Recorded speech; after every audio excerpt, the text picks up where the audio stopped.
वज़ीर आज़म इमरान खान साहब जिस बल्दियाती सेटअप का ख्वाब दिखा रहे हैं वो उसको इंप्लीमेंट कर दें, पाकिस्तान में अलहदगी की तहरीकें दम तोड़ जाएंगी। कोई भी अलहदगी की तहरीक नहीं चला पाएगा। ये जो छोटे सूबों में ये सारी बातें चल रही हैं दम, इसलिए कि आप इख्तियारात और वसाइल नीचे लेवल पर उनको दे रहे होंगे। जो ये करेगा फिर एक्सपोज होगा। पाकिस्तान में बल्दियाती जमहूरी निज़ाम के हवाले से डिक्टेटरशिप है।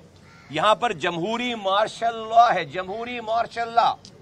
यहां पर जमहूरी मार्शल लॉ है लोकल गवर्नमेंट के हवाले से। मुल्क में एक भी इलेक्टेड लोकल गवर्नमेंट नहीं है, ना आसार है।